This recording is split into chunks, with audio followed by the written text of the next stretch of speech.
Welcome to Eternal Freedom. Today we're going to talk about the secret of receiving and being. So I start off with an experience I had. This is quite a few years back when I was in search of finding my true self, and at that time I was traveling, and we went to this place. It's a Gurdwara. So Gurdwara is actually a place of worship that the Sikhs use, and it was a place in Paonta Sahib and in India, and I went there, and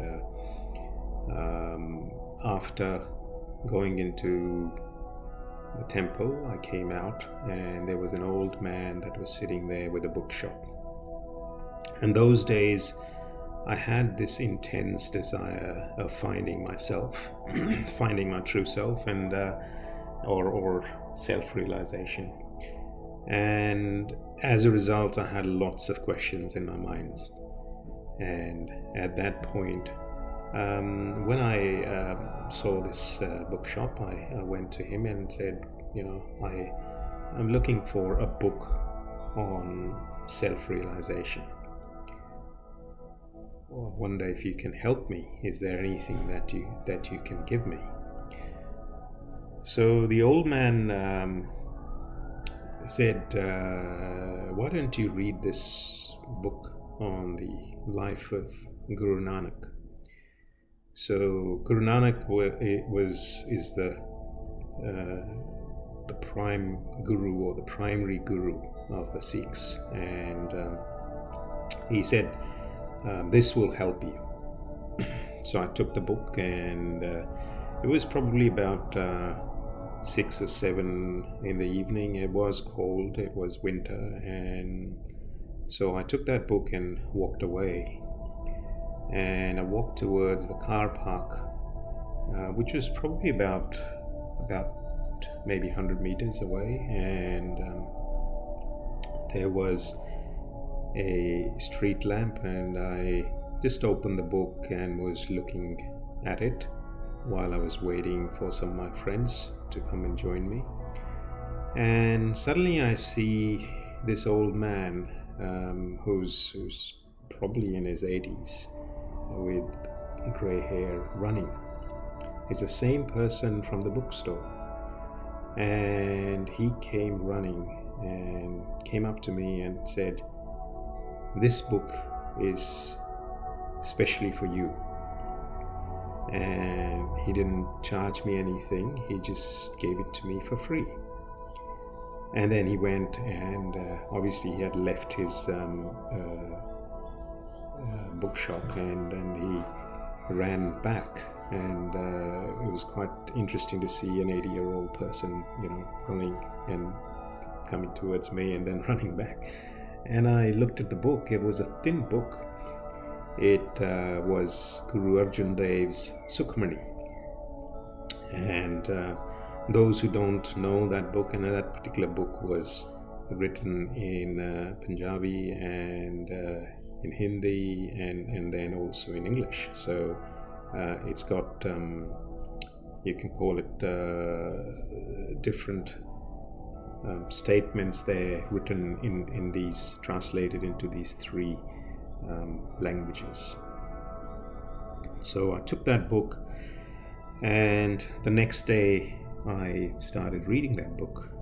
And what was amazing was that every question that had been troubling me for the last so many months, or sometimes for years, was I found the answer for that in that book. And I was really amazed and thankful.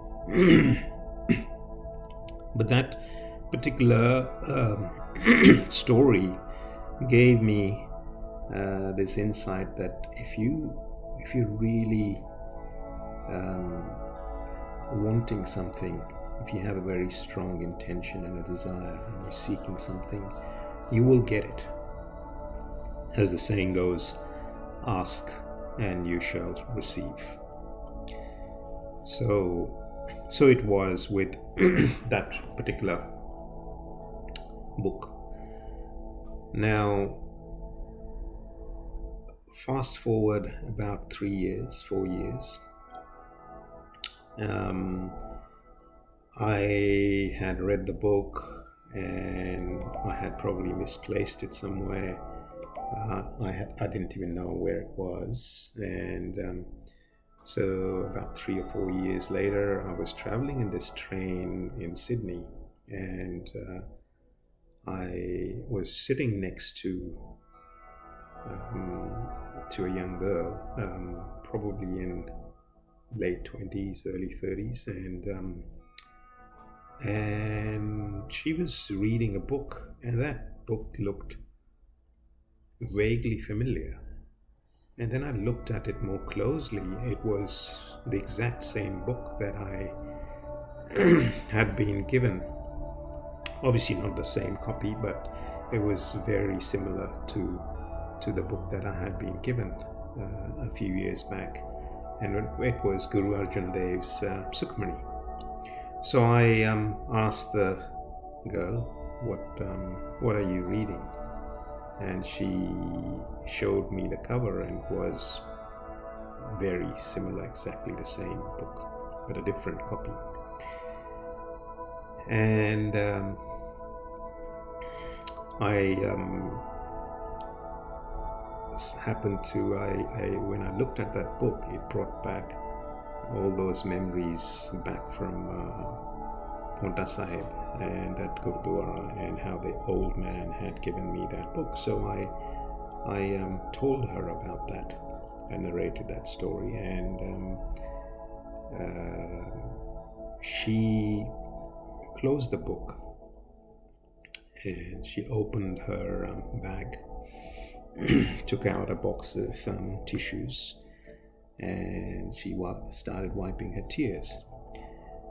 And I was, I thought that I might have upset her. I mean, it was a spontaneous response or reaction, so to speak, when I looked at the book. I mean, that I couldn't help but talk about that story. And so I said, apologize. I said, I'm sorry I have upset you. And she said, no, this is exactly what I was looking for. You don't know how difficult a time I have been going through. And this is exactly what I needed. And I have been looking to find an answer, and you have helped me tremendously. And she closed the book, and in about a couple of minutes, she arrived at her station. She again thanked me profusely, and she unboarded the train and left. I don't know, I hadn't clearly looked at her face, so to this day I don't know her name, I don't know how she looks. And the interesting thing was that after that particular after she left or unboarded the train, I felt that she was going to do something dramatic, something irreversible, and that interaction that we had somehow changed her mind, or had done something to alleviate the anxiety that she had been feeling. What it was, I will never know, and who it was, I will never know as well. But in that moment, on reflection, I realized that why the book had been given to me. The book was given to me years back. Potentially, initially, I thought to answer my questions, but more so, it was given to me to help someone. And it wasn't this body-mind structure or this egoic structure that was helping, because this egoic body-mind structure didn't even know what the problem was. So in that moment, I realized that I was completely surrendered to the moment. And later on, I discovered that when you're totally surrendered to the moment, or you're in the state of being, you as in your body-mind structure becomes a conduit for giving, for helping, for disseminating that which is free, that which is there, that universal intelligence. And that is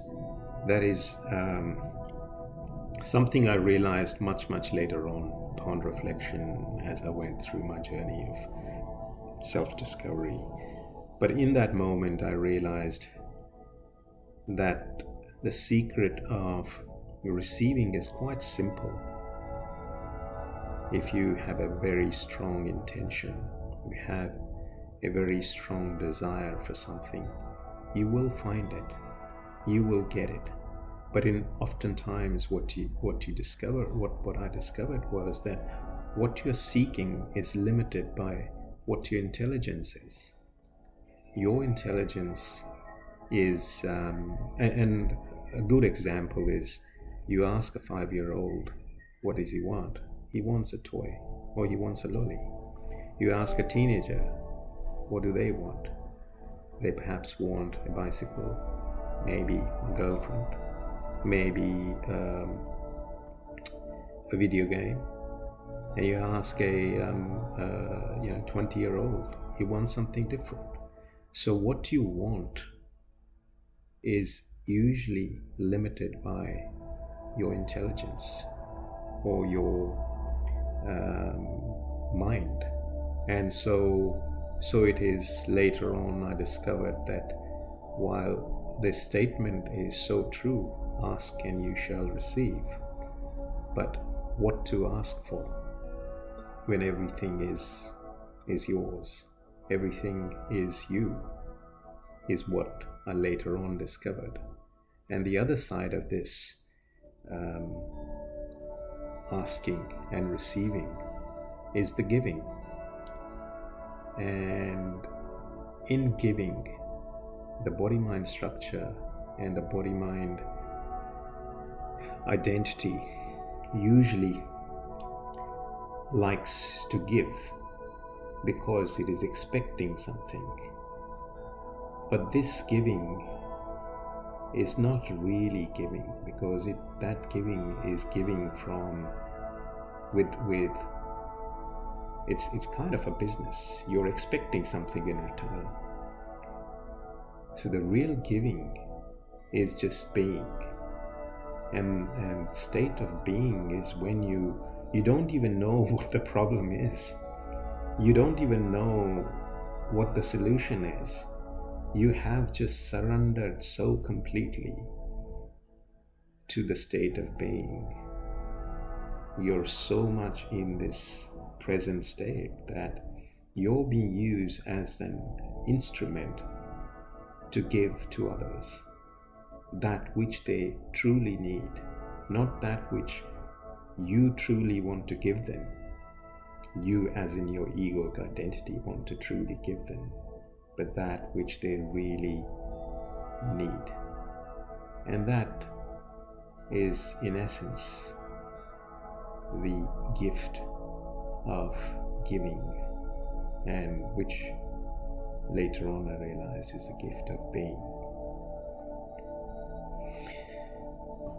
So hopefully that provides some context about receiving and giving. Thank you.